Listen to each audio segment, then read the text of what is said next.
It's been a great experience being at this conference, and whether I'm here as a keynote or as a presenter or simply as somebody that wants to soak in the rich critical knowledge that's offered here, I'll be back. Count on that. Well, we're long past the days of the Cold War, where one vision of capital was enthroned while the other was ensepulchered. While capitalism was celebrated as victorious and as responsible for bringing about the end of ideology, communism lay rotting in the post-apocalyptic steampunk debris of the ex-Soviet Union and the Eastern Bloc police states, its red star fading like the lipstick of a cloakroom attendant in a Vegas dance hall. But let's take stock of where we are today, here in las entrañas de la bestia, in the belly of the beast. Thanks to the juggernaut of capital, the marble pillars of democracy have crashed around our heads, leaving us trapped in a graveyard of empty dreams and singing canticles to a seemingly absent God. We're buried in a boneyard of forgetfulness, in a mythical waterfront bar, where throughout eternity we're compelled by history to sit in our stools sharing pickled eggs and remember when stories. Remember when the United States government used to take the word democracy seriously?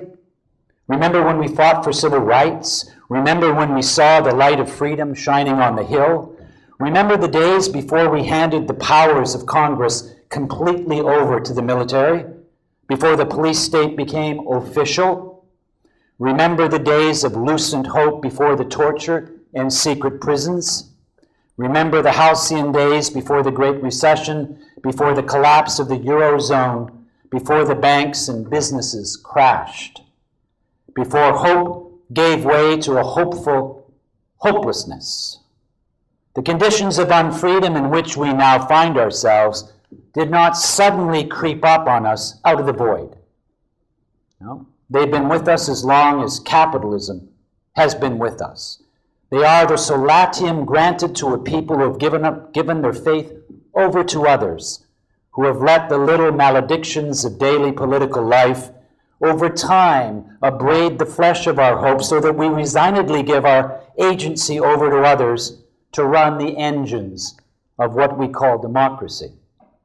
Those of us in the academy are trapped in our own peculiar way, and I'm going to be talking about that a little bit later in my talk. Not least in our genuflections before the wet sock formlessness of postmodern theory that appears to have domesticated much of the resistance in the academy. Now, how do we exercise what someone mentioned earlier is a creative maladjustment in the spirit, for instance, of the hip-hop that we were engaged in earlier today? How can we exercise this maladjustment to the nation's corporate bloodsuckers, the rent extractors, the rich financiers, the money-for-nothing bankers, the kleptocrats, the rogue traders, the subprime malefactors, the neo-feudal overlords of commerce headquartered in Wall Street, the Paleolithic demagogues working as CEOs and hedge fund slime masters whose corporate machinations collect like massive gobs of spittle. Let me put that differently. Massive gobs of rancid spittle in the melting pot of capitalism we call America. But our pent-up cargo of vitriol directed at the banking and finance establishment or at the government's bailout of these institutions, while understandable, is nevertheless, at least in my mind, misdirected. The social relations that have victimized the poor are not simply the result of greedy bankers who have, over the last few decades, decided to overreach themselves in the frenzy of market deregulation. Rather, the social relations that are largely responsible for the current economic crisis are those produced by the regime of capital itself. Paulo Freire would have clearly understood this. And while the anger of the 99% may be misdirected, this is in a sense, in this sense, misdirected. This historical moment presents itself as an opportune time to reflect upon capitalism and to explore alternatives to it, socialist alternatives to it, although you might want to give it a different name. I believe that if Paulo were with us today, he would be encouraging us to examine the capitalist system and find democratic, socialist alternatives to it.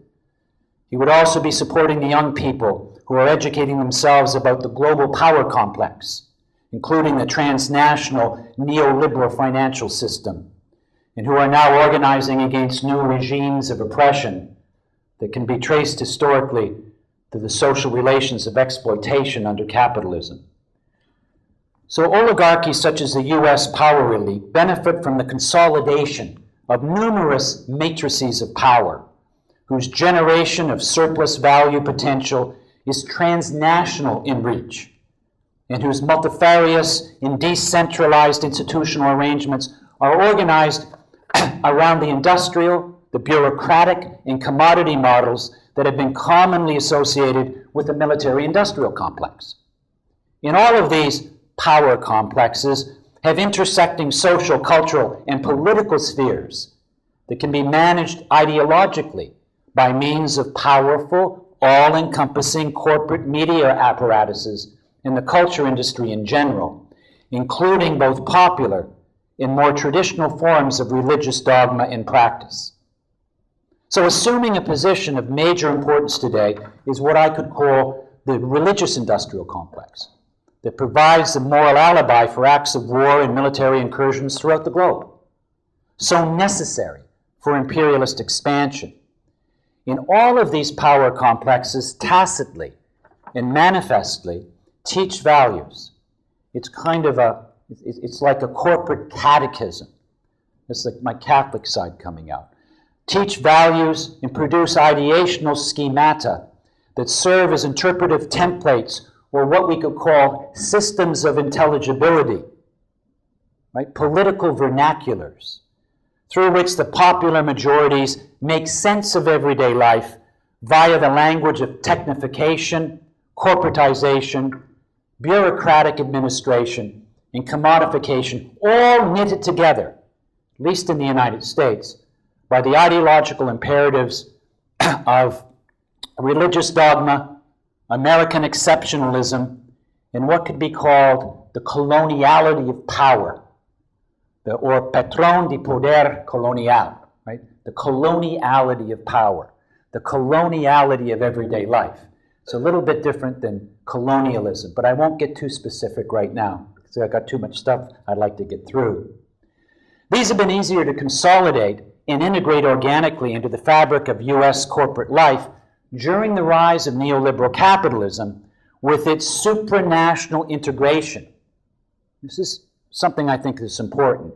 Its supranational integration of national classes and productive structures and the frenzied dynamics of marketization and the destruction of competing ideologies such as socialism, and thus have succeeded in becoming integrated into the structural unconscious of the American public more securely than ever before. More securely than ever before. Now, some of this I would relate when I talk about the religious industrial complex. Some of it I could trace to what Sandy Grand has called settler colonialism. I could link that, say, to the papal bulls of Pope Alexander VI, which was called Inter Caetera, or Pope Nicholas V's papal bull that he launched in June the 18th, 1452, called Dom Diversas, or his second papal bull, Romanus Pontifex, which gave Catholic nations the right to vanquish all pagans everywhere around the globe. So I would trace the colonial imperialist roots to those three papal bulls, and also the requerimento, or the requirement by the Catholic Church that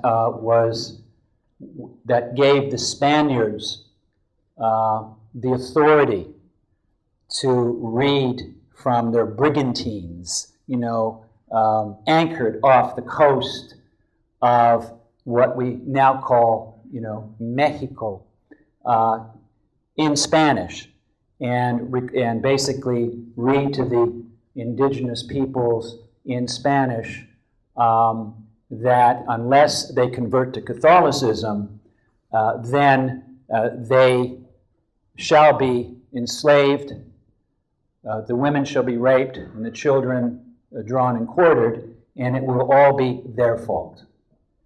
You should really look that requerimiento up, or the requirement up. Even in Wikipedia, it'll give you some pretty shocking sort of historical sense of 1492 and onwards. So I would trace the colonial roots back to those three papal bulls, and of course, beyond that, of course, and prior to that. While national, global capital, regional capitals are still prevalent, the hegemonic fraction of capital on a world scale is now transnational capitalism. So I would argue that if we're going to have resistance to capitalism, that resistance itself has to be transnational. That doesn't mean it can't be regional or local, but it really has to fundamentally be transnational in scope. We're witnessing the profound dismantling of national economies, the reorganization and reconstitution of national economies as component elements or segments of a larger global production and financial system, which is organized in a globally fragmented way, and in fact in a decentralized way, but in a manner in which power is concentrated and centralized. So I think it's important to grasp that contradiction. In other words, as William Robinson notes, there's a decentralization and fragmentation of the actual national production process all over the globe, while the control of these processes, and I think this is important, the control of these processes, these endless chains of accumulation, is concentrated and centralized at a global level by a transnationalist capitalist class who don't give a shit whether, this is American capital or Chinese capital or Canadian capital or Mexican capital. This is the transnational capitalist class. While all of these power complexes overlap and interpenetrate each other at the level of capital accumulation and at the level of value production, and reinforce the sovereign ideologies of the capitalist state through both new and old media technologies, the production of dominant ideologies is neither lockstep nor harmonious, but it does result in what I would call an overdetermination that enables major class conflicts to be avoided, at least up to this point in time. There's different models we can look at. I don't have time to go through. I was going to look at some liberal models, actually, and contrast them with more Marxist models. But we've got the political philosopher Sheldon Woolland's concept of inverted totalitarianism, his notion of managed democracy. We've got another liberal critic, Juan Cole, who compares the U.S. to what he calls a capitalist dictatorship. And I won't really go into those. I don't think I'm going to have time. But clearly we're being mobilized as a class, not by the imperatives of democracy, which have grown old and lie stinking in the catacombs of history. Rather, we're being mobilized by the voracious, vampire-like needs of capital, commandeered by the dictatorship of the finance industry and its brutal enforcer, the U.S. military machine.